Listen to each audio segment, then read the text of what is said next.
Good day, everybody. It is Calxiyn here, and if you guys enjoyed this video, you guys should subscribe for more RWBY videos. Go ahead and check out my Patreon to support the channel and get some rewards, some early access, all that stuff, and follow me over on social media. So we are going to be analyzing, discussing, reviewing the RWBY comic, and I feel like this one, like, some of the RWBY comics are really bad, and some of them are really good, and then there are some that are in the middle, and I feel like that this is definitely a middle one, because I really like some of the themes and some of the lessons that are in this comic, but parts of it are a little weird, and I don't know how I feel about them. I haven't really decided how I feel yet. So basically what has happened so far is that Ranger has brought Crow to be healed. So that was in the other panels. I don't show all of the panels because I only pick the ones that are relevant to our discussion and all that stuff, and I just summarize the rest for you guys if it's been a while since you've read the comic, because I am kind of behind. You know, want to respect fair use, want you guys to go support the comic, all that stuff. So yeah, I'm not going to show all the panels. But basically, Crow is brought to get healed, and this is the place where he would have gotten healed canonly at the end of Volume 4 and then at the beginning of Volume 5, all that stuff. You guys know the timeline. So I'm going to call this woman Madame Zan, because I think that's how it's pronounced. I'm sorry if it's wrong. I wasn't entirely sure. And so she basically tells RWBY to go through this random-ass maze.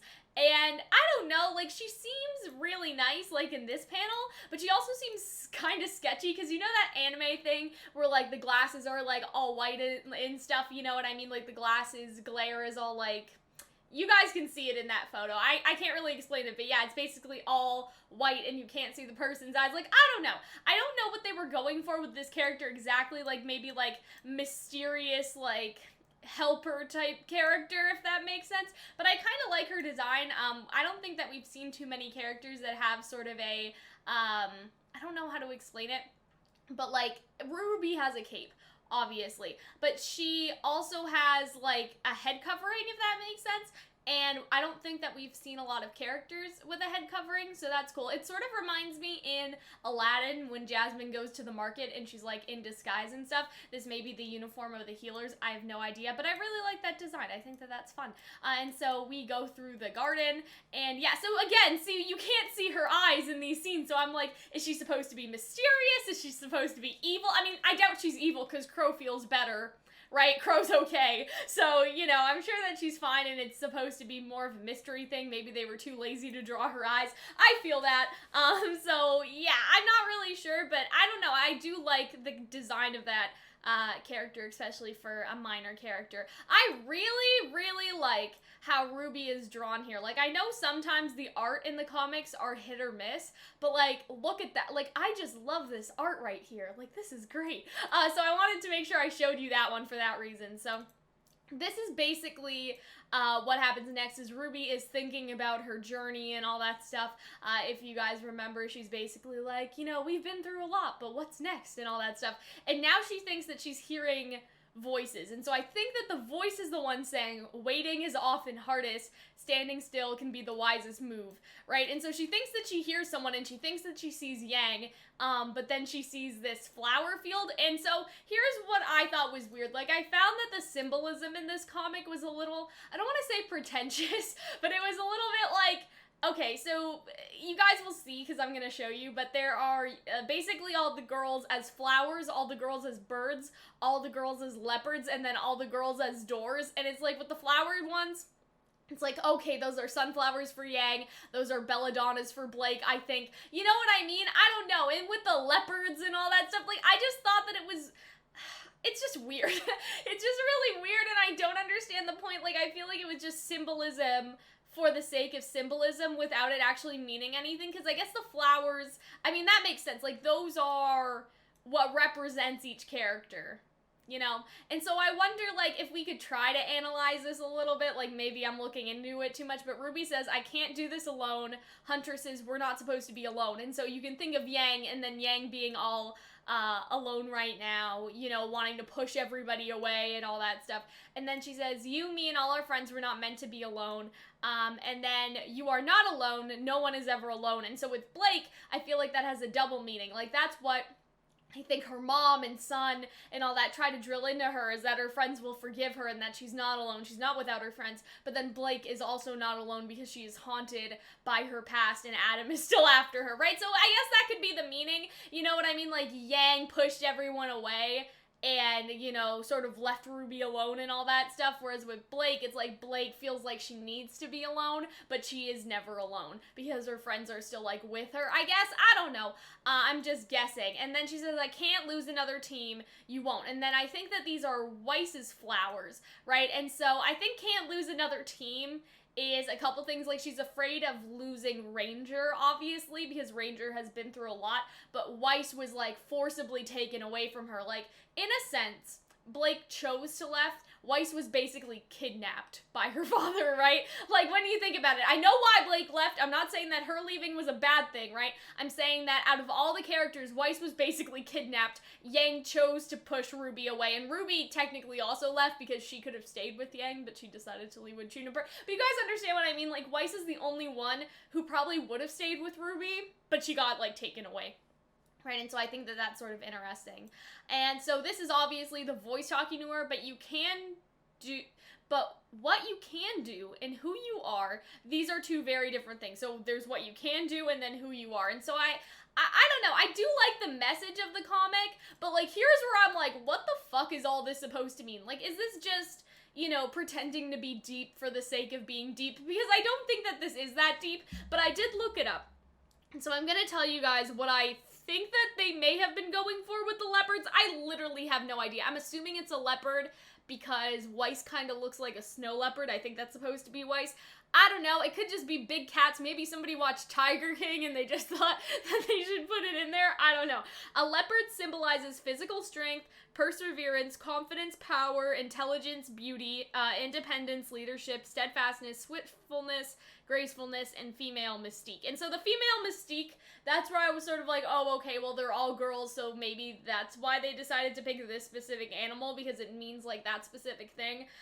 I don't know, like, how legitimate these are. I mean, it's not legitimate at all. Does that make sense? Like, we've made up the meaning for animals, right? But I'm saying, like, I don't know if they picked this animal because consciously they were like, let's look up the animal that represents female mystique, and it just happened to be leopards. You know what I mean? Because, like, wolf has a meaning, and bears, and, like, all these other animals have sort of meanings and dreams and stuff, but we've basically just made that up and accepted them as canon. So I'm like, is this, like, the legitimate, you know,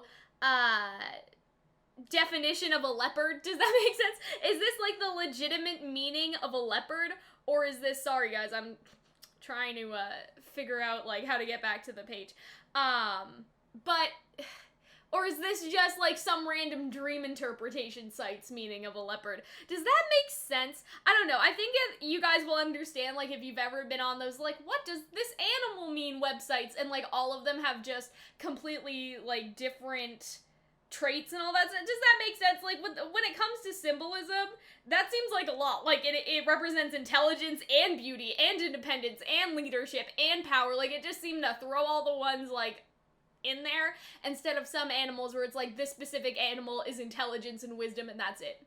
You know, it's like, it's kind of like Greek gods in that respect. Like, I feel like each animal has a specific, like, thing that it sort of rules over, but then this definition online is just chucked, like, every nice trait that you can think about someone. You're intelligent, you're beautiful, you're, independent, you're perseverant, like, all of that sort of stuff, and just tossed it in all these animals. So why are they these animals? I have no fucking idea. Like, I looked it up, I don't understand. But yeah, I don't know. That's one website. So here's the actual definition that I sort of like better. So there was like, what does the leopard symbolize? And then what does the leopard represent spiritually? I actually kind of like this one. The leopard animal symbol is a very ancient and powerful totem. It is a symbol of feminine, the death and rebirth. See, that's like completely different. So I'm like, what's the canon like interpretation? I kind of like that one better because at least like it's, you know, the feminine and like the rebirth and stuff, and that sort of fits in with the theme of the comic, like all the rebirthing and, you know, like new adventure and going through the maze and finding your destiny, I guess, all that stuff. The doors, no idea. I have no idea what that's supposed to mean. Like,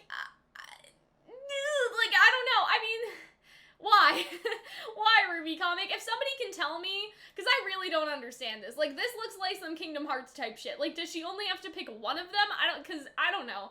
It's like all of the doors are beside each other, but they're all different, like, entries. So maybe all the doors are locked because she can't get to them, but, like, that's not made explicit either, so I really don't understand the symbolism of the doors. Maybe it's just because everyone's separated it in their own world, but yeah, this reminded me of Kingdom Hearts. Like, this is some Kingdom Hearts type shit. I don't understand this one. The leopard thing, I actually do kind of like, if it's supposed to be, like, a feminine, like, totem or something, but it's still weird. Like, it's weird that they just, like, okay, have some doors, have some RWBY girls as leopards, like, all this stuff, and I'm just like, why? The birds, though, we have seen that before, so, you know, that's acceptable. That's fine. If this bird, okay, this is gonna sound kind of crazy. If this bird is Summer Rose, I'm going to lose my shit, okay? Because we've already established, right, that Raven is a bird, and that Raven can talk as a bird, and we've also discussed how Summer's probably not dead, right? Like, if you guys have watched our reviews of Volume 7 and our theories about Volume 8, how Summer is probably still alive and just, like, you know, in a coma or in a deep sleep and, like, captured by Salem. So if this bird is Summer, or if this voice is Summer at all, and not just the maze, because this is really weird. Like, all of this stuff is just strange. And so, you know, for you to continue on, I wish for you to know these things. And so this is very, you know, like, this is very strange. Like, I just feel like that if this is Summer talking to her, what the fuck? Like, who is this supposed to be? You know what I mean? And I know it's like, ooh, it's a magical maze, so it could just be whoever, right? But I don't know, it's just like, it seems almost like motherly advice. And that's what scares me, because I'm like, they're not gonna reveal that Summer's alive in the RWBY comic, are they? Okay, so anyway, failure is not failing. Let's pull this one up. Do not mistake what yields for what is weak. Fire is no one's friend. What the fuck does that even mean? Okay, and the dead are not always gone.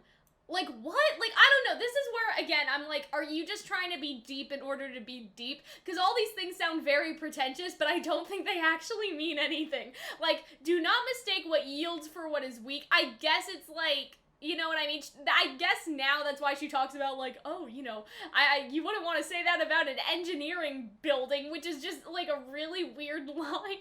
Like, she's like, you know, you wouldn't want to say that about a bridge, because, like, a bridge yields, that'll kill people. Like, I don't know, that's just such a strange thing for RWBY to say. This is the part of the comic where I was just like, why? Why? I don't understand. Okay. Fire is no one's friend. What? Like, I don't know. It's just, listen, I don't understand what that is supposed to mean. Like, is that about cinder? Like, you know, fire is no one's. Do not mistake what yields for what is weak. I guess that just means, like, hey, like, if you give up, that doesn't mean you're weak. I kind of like the message of that, but at the same time, I don't know. Again, it just sounds like a lot of this is just, you know, stuff to sound smart and not actually meaningful. Failure is not a failing. Like, I don't know, like, I like the idea, but I don't like the quotes, because it just feels like, oh, we're gonna be so smart, and we're gonna be so deep, and, like, you know, like, failure is not always failing, like, I don't know, maybe if I looked these up, they would have some significance in their quotes from something else. I just don't, like, this all rubs me the wrong way, and how RWBY starts talking about, like, this weird, like, engineering stuff, I'm like, that's so out of her character, what the heck is that? I do wonder, see, this is where I'm like, if this is Summer, I'm going to die, okay? The dead are not always gone, right? Because who's dead? Summer Rose, Pyrrha, Penny, and Torchwick. RWBY doesn't care about Torchwick. Penny gets brought back, so I guess the dead were not always gone. And, you know, the other two of those, Pyrrha and Summer, I'm just like, if this bird is Summer Rose, because what is the significance of telling RWBY that the dead are not always gone here? Because I don't think that it has anything to do with Pyrrha, right? I don't know, man. I have concerns. I just don't know what they are. But anyway, I really like this section. I think that this is really good, and this is a really good message, and I like this message. But all the stuff before that, I was just like, what are you guys doing? Like, I'm just so confused. It is a terrible thing to be defined by other people. You miss them, but no, you are not incomplete without them. No person is lesser for being alone. So I really like this, because the theme is like, it's between needing your friends and then also being yourself. Does that make sense? Like, you're not lesser without people. I really like this line. They may bring forth the best in you, but that best still belongs to you. I really like that. And I've talked about this before, and this is gonna seem like a really weird tangent, but a couple months ago, I did this series called, like, the Princess Perception Problem, and I basically talked about how in the movie that we were analyzing, like, the prince doesn't save the princess, and the prince doesn't just save...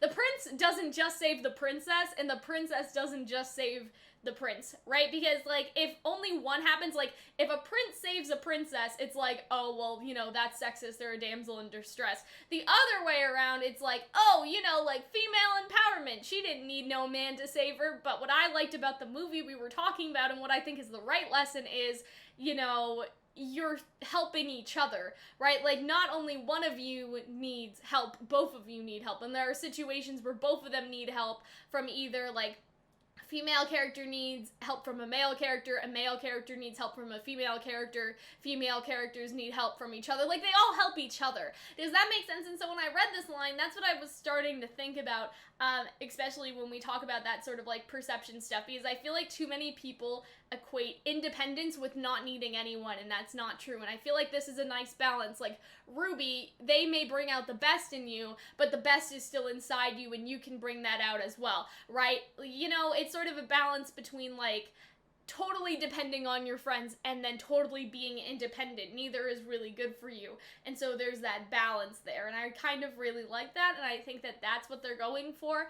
And I think that that's the message that we should send in all media. Like, it's a good thing to help each other, right? You know, like, you help out your friends, you help out the people that you love, and, you know, they help you out in return.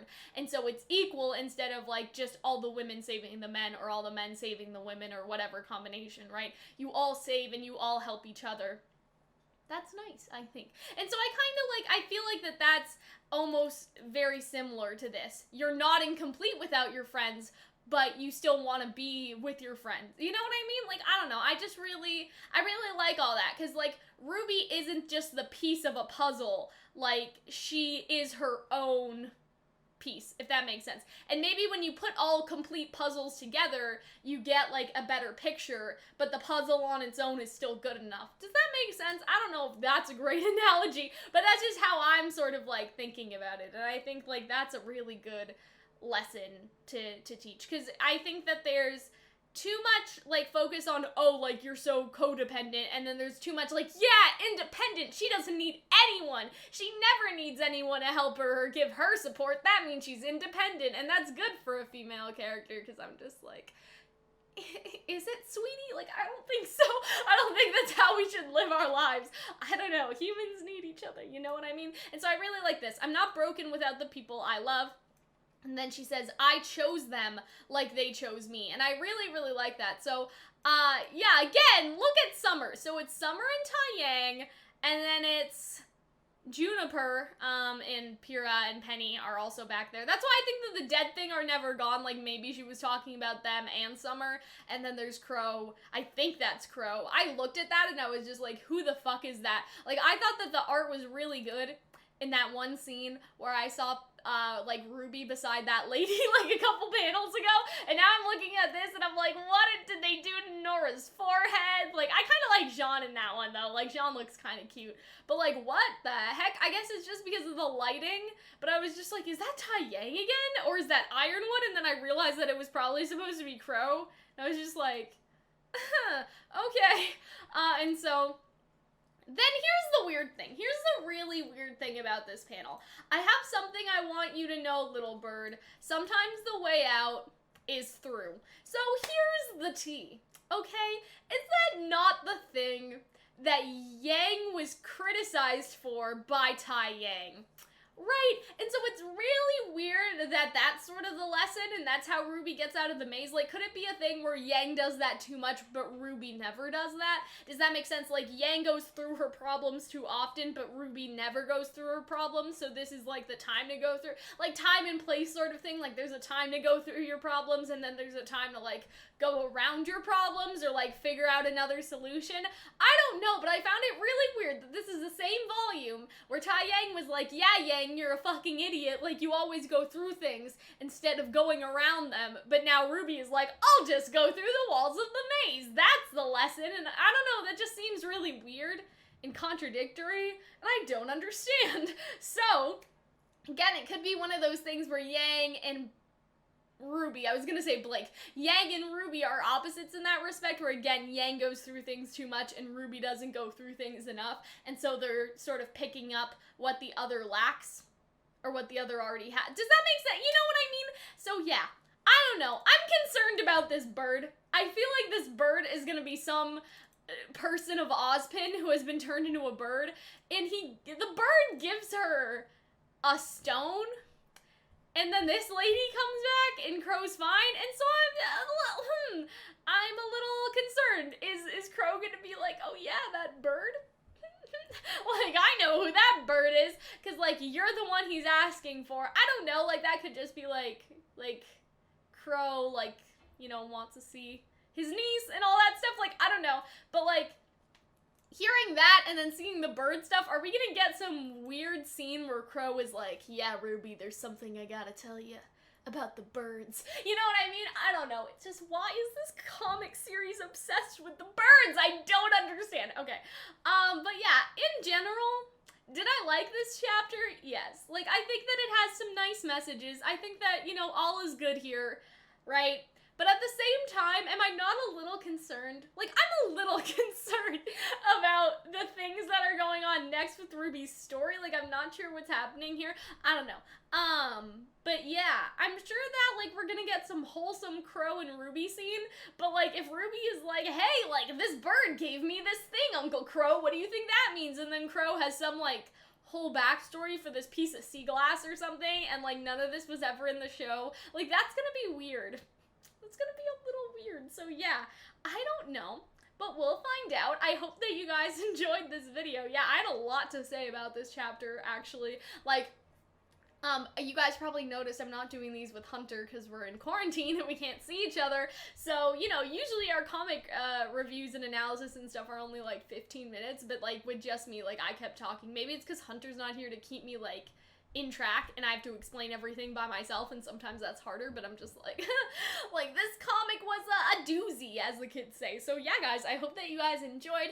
Remember, again, that you guys should subscribe, check out my Patreon if you guys want to see these videos early, all that stuff, and I will see you guys in the next one. Bye!